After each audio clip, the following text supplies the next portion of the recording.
El tema de hoy es complejo mayor de histocompatibilidad, el MHC, y la presentación de antígeno. Entonces, para entrar en materia, es indispensable hablar acerca del receptor del linfocito T. Recordemos que en la inmunidad innata tenemos todo esto de los neutrófilos, del sistema complemento, de los macrófagos.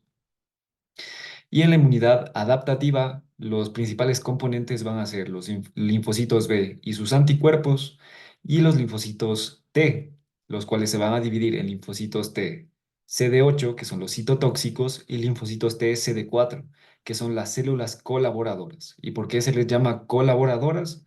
Porque liberan diferentes citocinas, diferentes moléculas que contribuyen a la activación de otras células inmunitarias para potenciar, por así decirlo, su respuesta inmunitaria. ¿Y a través de qué mecanismo consiguen esta activación, esta acción, los linfocitos T? Bueno, para ello es fundamental que el antígeno, a partir del cual se va a montar esta respuesta inmunitaria específica para un patógeno, se una al TCR. ¿Qué es el TCR? Es el receptor de la célula T, similar a lo que en el linfocito B es el receptor de la célula B. Se van a unir a un antígeno específico, a diferencia de, por ejemplo, en la inmunidad innata, los receptores de tipo TOL, que se van a unir a diferentes PAMPs, a diferentes patrones moleculares asociados a un patógeno. No, en este caso, en el caso del linfocito T y el linfocito B, va a ser específicamente para un antígeno. Pero algo que es importante mencionar en la parte del receptor del linfocito T es que este no se une al antígeno suelto, por así decirlo, como sí lo hace, por ejemplo, el receptor del linfocito B y el anticuerpo. En el caso del receptor del linfocito T, va a necesitar de que este antígeno esté unido a lo que se conoce como el complejo mayor de histocompatibilidad, al MHC, o también conocido como HLA, antígeno leucocitario humano. La importancia de este MHC, además de permitir la unión del antígeno, que suele ser un péptido de pocos aminoácidos, es que también va a unirse al correceptor, del receptor del linfocito T, que corresponde al CD4 en las células colaboradoras y al CD8 en las células citotóxicas. Esto para potenciar, por así decirlo, la vía de señalización del receptor del linfocito T. Esto se conoce como sensibilización. Va a sensibilizar, además de presentar el antígeno, a la vía de señalización del receptor del linfocito T. Pero lo principal, lo que más vamos a abordar a lo largo de esta tutoría es la presentación del antígeno. ¿Cómo logra llegar el antígeno al complejo mayor de histocompatibilidad? Bien, primero algunas generalidades del MHC, y es que los humanos vamos a tener dos tipos de MHC. Está el complejo mayor de histocompatibilidad de tipo 1 y el de tipo 2. Estos, a su vez, van a dividirse, en el caso del MHC1, en subtipo A, B y C, mientras que el tipo 2 va a dividirse en DQ, DR y DS. Es importante además mencionar en qué tipos de células van a estar presentes estas proteínas de membrana. Y esto nos va a indicar un poco o nos va a orientar acerca de su función o algunas particularidades de su función. Bueno, en primer lugar, el MHC de tipo 1 va a estar presente en casi todas las células nucleadas, todas las células que tienen núcleo, es decir, vamos a contar con todas las células, a excepción de las células rojas y las plaquetas. Entonces va a estar presente en linfocitos T, en linfocitos B, en macrófagos, células dendríticas, neutrófilos, hepatocitos, células tubulares renales, neuronas, células epiteliales, fibroblastos, entre otras células nucleadas. En el caso del MHC de tipo 2, este va a estar presente exclusivamente en linfocitos B, macrófagos y células dendríticas y las células epiteliales del timo. A diferencia en el caso de los linfocitos B, macrófagos y células dendríticas, la función del MHC de tipo 2 en las células epiteliales del timo va a ser la de promover la maduración de las células del timo, que terminan siendo los linfocitos T en última instancia. Pero bien, algo que es importante mencionar aquí es que las infecciones, especialmente las que son de intracelulares y como las infecciones virales, por ejemplo, no van a afectar a todas las células. Bien, no van a afectar, por ejemplo, el virus del herpes. No va a afectar a las células epiteliales, a las neuronas, a los hepatocitos, a todas las células nucleadas, sino que en el caso de los virus vamos a tener un término importante que significa tropismo, el tropismo celular. El tropismo corresponde a la afinidad, para ponerlo en una palabra sencilla, la afinidad que tiene el virus por un tipo específico de célula. ¿Esto qué quiere decir? Que un virus va a infectar, por ejemplo, el virus de la hepatitis C va a infectar solo a los hepatocitos. Y estos hepatocitos de alguna manera tienen que alertar al sistema inmune de que la infección está en el cuerpo, de que está en el hígado. Entonces, por eso es importante el complejo mayor de histocompatibilidad, porque le permite al hepatocito que si bien no va a combatir la infección, al menos presentar al antígeno del virus de la hepatitis C en su membrana. Ahora, otra cosa que es sumamente importante saber es a qué correceptor específico se va a unir cada complejo mayor de histocompatibilidad. En el caso del MHC de tipo 1, va a unirse a el correceptor CD8, es decir, el linfocito T citotóxico. Mientras que en el caso del MHC de tipo 2, va a unirse al correceptor CD4, es decir, de la célula T colaboradora. Para que puedan memorizarlo fácilmente, recordemos que 1 por 8 es igual a 8 y 2 por 4 es igual a 8.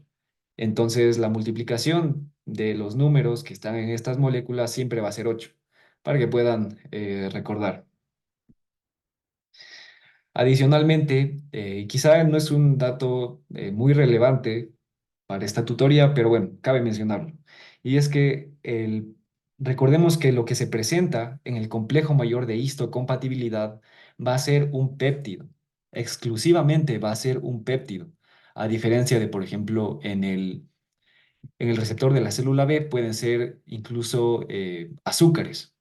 Pero en el caso del linfocito T, este va a unirse solo a antígenos de tipo peptídicos, aminoácidos. Y en el MHC de tipo 1 va a ser un péptido de 8 a 10 aminoácidos de largo, y en el MHC2, un poco más largo, va a ser de 13 a 17 aminoácidos. Bien, ahora vamos ya con la parte más importante de esta tutoría, que es cómo se produce el procesamiento del antígeno y, en última instancia, la presentación de este antígeno en la membrana celular de las células que presentan este antígeno a los linfocitos. Vamos primero con el MHC de tipo 1. En este escenario estamos con una célula que va a ser infectada por un virus. No le voy a dar un nombre, un virus cualquiera. Entonces el virus se va a unir a la superficie de la célula, va a internalizar sus contenidos, entre los cuales se encuentra el material genético y algunas proteínas importantes para su replicación. Estas proteínas van a estar nadando en el citosol de la célula. ¿Y qué es lo que sucede? ¿Qué es lo que sucede con estas proteínas? Aquí hay unas estructuras y proteínas sumamente importantes a la hora de la presentación del antígeno, que son el proteasoma y la ubiquitina. Hay una enzima que se llama la E3 ubiquitina ligasa, la cual va a unir a estas proteínas pertenecientes al virus la molécula de ubiquitina, por eso se llama ubiquitina ligasa. Entonces se va a generar una poliubiquitinación de la proteína de este virus X. Esta poliubiquitinación es como una marca. Esta proteína está siendo marcada para posteriormente ser proteolizada, para ser destruida y de esta manera poder generar antígenos o péptidos pequeños que puedan ser presentados como antígenos. Entonces se une a la subunidad 19 del proteasoma, esta parte ubiquitinada, y entonces el antígeno va a ingresar en el proteasoma y en la subunidad 20, que es la parte catalítica, va básicamente a comerse al antígeno, a esta proteína, y va a liberarlo como pedacitos chiquitos, como péptidos pequeños. Ahora bien, en el retículo endoplasmático rugoso de esta célula infectada, va a estar presente el complejo mayor de histocompatibilidad de tipo 1, el MHC de tipo 1. Pero en este caso, todavía, digámoslo así, no va a estar funcional al 100%. De hecho, no va a estar plegado por completo. Olvidé mencionar antes la estructura del complejo mayor de histocompatibilidad. Pero básicamente, en el caso del MHC de tipo 1, va a estar compuesto por una cadena alfa y una cadena de tipo beta 2 microglobulina. Recuerden, cadena alfa y beta 2 microglobulina. En este caso, al estar en el retículo endoplasmático, no va a estar plegada. Necesita un procesamiento adicional para poder estar en su fase final, por así decirlo. Pero al estar mal plegada dentro del retículo endoplasmático, va a estar unida a una proteína de tipo chaperona que impide que se degrade esta proteína, que se conoce como calnexina. Por así decirlo, va a estabilizar esta molécula antes de que termine de plegarse. Al plegarse parcialmente este complejo mayor de histocompatibilidad de tipo 1, la calnexina va a separarse. Y entonces esto permite la unión de este complejo PLC. ¿Cuál va a ser la función de este complejo PLC? Que es el complejo de procesamiento de ligando. La función básicamente es igual, estabilizar la molécula del MHC de tipo 1 antes de que se una eh, al antígeno, al péptido. Y va a consistir en calreticulina, en ERP57 y en la tapacina. Ahora, una vez que ya ha sido proteolizada esta proteína del virus, ya se han liberado estos péptidos pequeños, hay otra proteína importante en la membrana del retículo endoplasmático rugoso y es la proteína TAP. Ya una proteína TAP que va a permitir el ingreso del péptido al interior de la célula. Cuando este péptido es muy largo, ya cuando excede, en el caso del MHC de tipo 1, los 10 aminoácidos de longitud, va a venir esta enzima, conocida como ERAP. Esta enzima ERAP, que es una aminoproteasa del retículo endoplasmático asociada al procesamiento del antígeno, va a cortar en pedacitos más chiquitos a este péptido. Y al ya cortarlo a una longitud de 8 a 10 aminoácidos, se va a unir finalmente, o antes de eso, se separa todo este complejo PLC, cambia de conformación y entonces permite la unión del antígeno olvidé otra vez mencionar cómo se llama el sitio al cual se une en el MHC, es la hendidura de unión a antígeno. Eso fue Esta una hendidura de unión a pregunta. antígeno es en la cual va a ya unirse este péptido de 8 a 10 aminoácidos y una vez que se ha unido, entonces ya está listo el complejo mayor de histocompatibilidad de tipo 1. va a formar una vesícula, se va a Te hago separar una del tejido pregunta. plasmático, va a viajar hacia la membrana celular y va a expresarse en la membrana celular.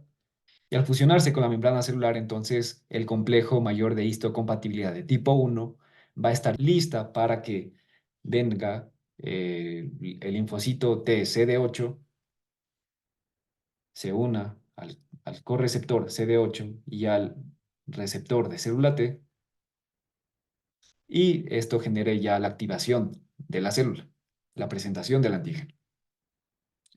Ahora vamos a ver qué es lo que sucede con el procesamiento antigénico relacionado al MHC de tipo 2. Recordemos, el MHC de tipo 2 va a expresarse solo en tres tipos de células principales: linfocitos B, células dendríticas y en el macrófago.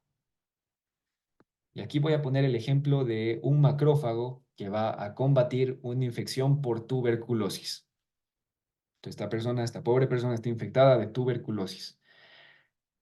Algo que es importante mencionar del MHC de tipo 2 es que se asocia o que suele presentar los antígenos relacionados a patógenos endosomales o extracelulares. ¿A qué me refiero con esto?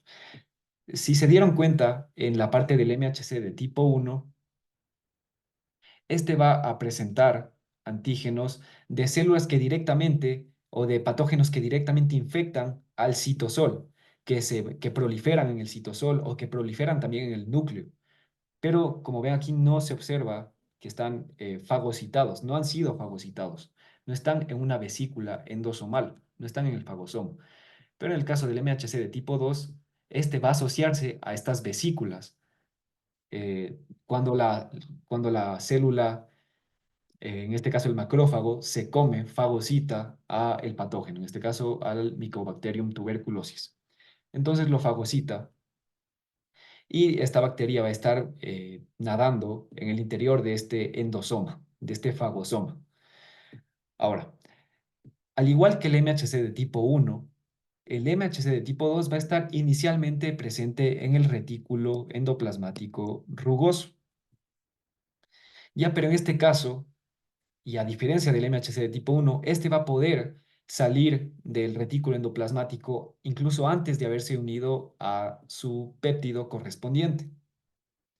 Esto va a estar facilitado por la cadena invariante que va a estabilizar al MHC de tipo 2, pero va a impedir, el MHC de tipo 2 va a impedir que se produzca antes de hora la unión eh, del péptido a la hendidura de unión antígeno. Esa es la función de la cadena invariante, es impedir que se produzca antes de hora la unión del péptido.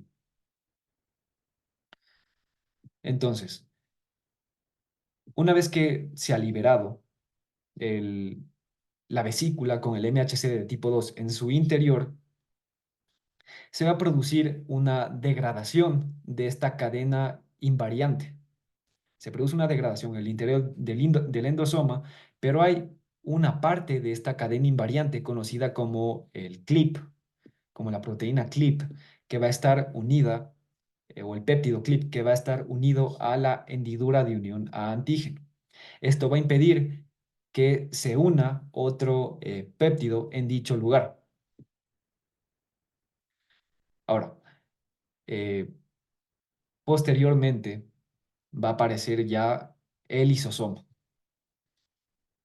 El lisosoma, recordemos que tiene un medio ácido en su interior y que también tiene proteasas como la catepsina o la tioreductasa que van a degradar proteínas.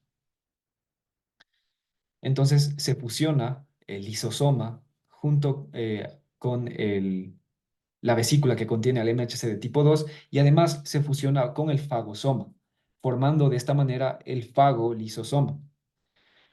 Debido a que no es un medio agradable para la bacteria, esta va a ser degradada en pedacitos pequeños, en péptidos pequeños. Aquí entra en juego una última molécula, que es el HLA-DM. Es estructura similar al complejo mayor de histocompatibilidad de tipo 2, pero en este caso la diferencia es que no va a tener, como pueden observar, la hendidura de unión a antígeno. Su función básicamente va a ser la de unirse al MHC de tipo 2 para permitir que el clip, que este péptido clip, sea expulsado y el MHC de tipo 2 pueda unirse al péptido con el que tenga mayor afinidad. Una vez que eso ha ocurrido, una vez que el péptido se ha unido al complejo mayor de histocompatibilidad, se libera una vesícula endosomal que contiene al MHC de tipo 2.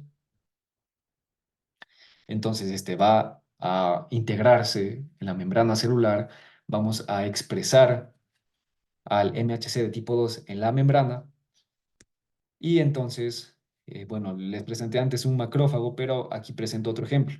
Similar, una célula dendrítica, que es, recordemos, la célula presentadora de antígenos por excelencia, aunque el macrófago también lo hace en gran medida. Pero esta célula va a ingresar al sistema linfático, a los vasos linfáticos, va a viajar hacia un nódulo linfático para ponerse en contacto con su linfocito T CD4 correspondiente. Entonces, una vez que se ha unido al linfocito T, recordemos, el antígeno se une a el TCR, al receptor de célula T, y hay una zona del complejo mayor de histocompatibilidad que no varía, que es el mismo en todos los complejos mayores de histocompatibilidad de tipo 2. Es una zona invariante. Esta se va a unir a el CD4, como mencioné antes, para funcionar como correceptor y que pueda generarse esta sensibilización que induce la activación o la vía de señalización del receptor de célula T y con ello la activación de la célula T y la proliferación. Si bien los patógenos intracelulares, en general los que están en el citosol, son presentados en la membrana celular a través del MHC de tipo 1, por todo este proceso del proteasoma, sí puede darse el caso de que a través de un proceso que se conoce como como microautofagia, a través de todo este sistema endosomal de vesículas, por así decirlo, se captura el citoplasma, se captura parte del citoplasma con los componentes del patógeno intracelular citoplasmático. Se logra capturar a través de esta microautofagia. Y entonces, recordemos, endosomal logra ser expresado en el MHC de tipo 2. Entonces, ¿qué quiero decir con esto? Que los patógenos intracelulares, los citoplasmáticos, sus antígenos no van a ser exclusivamente presentados en el MHC de tipo 1, sino también en el MHC de tipo 2. Esto quiere decir que se va a montar una respuesta de tipo CD8 citotóxica y también CD4 colaboradora para combatir a la infección.